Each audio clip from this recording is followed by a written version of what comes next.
my phone stopped recording again. So I've put down levers 2 and 4 again. And that brings up, do you see how when we've got every other thread like that, it's so even.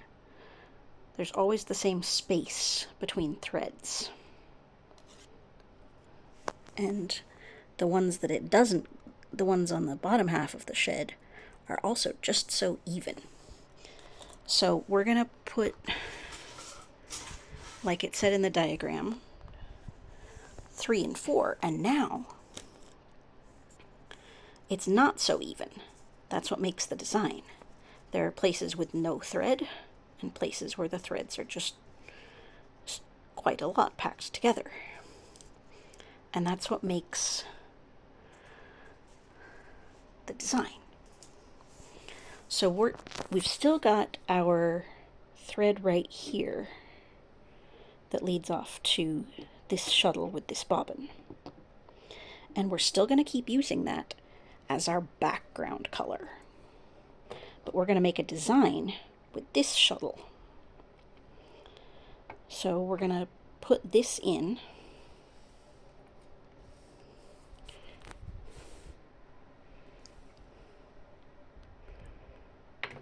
And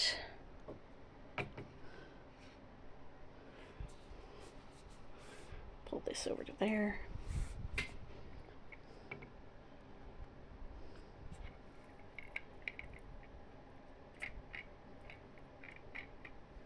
Sorry, it's not behaving itself. Trying to get this to stick out a little bit because it's just the first bit of that. And because it's the first thread in its color, we don't have to make it angled, but we can. And then we'll squish it into place. And then go around one thread at the side here. One thread. And back through the same shed. Now, if you didn't go around that one thread, then going back through the shed would just pull it right out again. But this way, since we've gone around this one thread right on the edge here, what we end up with is 2 threads next to each other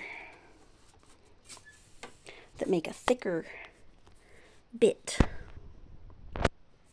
And in some places, it really sticks up, and in some places, it's really covered up. And then we're going to switch to, you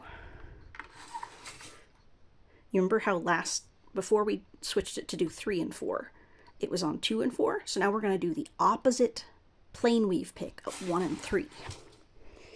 And we're going to take the yellow shuttle and weave 1 thread of plain weave.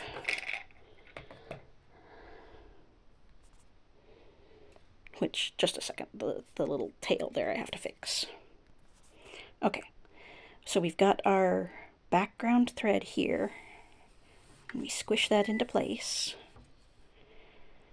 And then we go over here, and we did 3 and 4, so the next one is 1 and 2. So we put 3 and, so now we have 1 and 2 down. And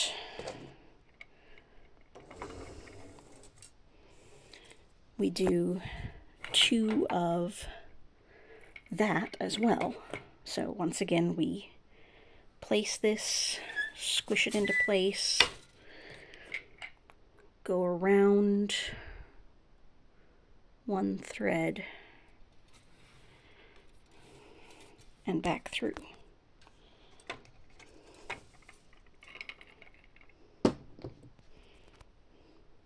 And I have to adjust this so that it doesn't pull into the, there we go, and squish it into place. And I'm going to fix that tail there again, just a second. And then, since we just did another pattern pick, we have to go back again and do a plain weave pick. And we did 1 and 3 last time, so now we're doing the opposite and doing 2 and 4.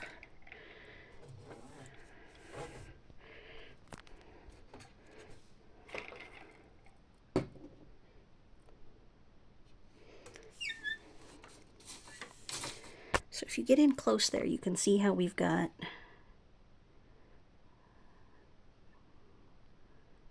the background pick, a pattern pick, a background pick, a pattern pick, a background pick. And the pattern picks stand out much more because there's 2 threads there instead of just 1. And that's what makes this pattern. Just a second. I'm going to do several more passes so you can see what it looks like in high speed. Alright, so I did a little bit more here. I went from 2 pattern picks to about 9. And one of the cool things about Overshot that this allows you to do is to get multiple pattern picks in a row that are the same. Ooh, don't like that color shift. That are in the same place. So this one right there is 3 and 4, and the one right next to it is on 3 and 4. And because the background thread keeps them apart, you can just barely see it going through the middle there. They don't look like they're part of the same thing exactly, but close enough to it that you get these lovely patterns. Like here again, that's 2 pattern picks in a row that are the same. And here you've got 3 pattern picks in a row that are the same. And you can make just lovely designs with mixing up your patterns and your colors and getting different results.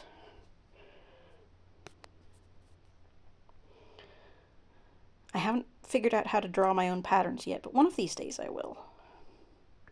But for now I can follow patterns like this. This one is called Small Honeysuckle, and it's actually just as lovely on the reverse, but I'm not sure how to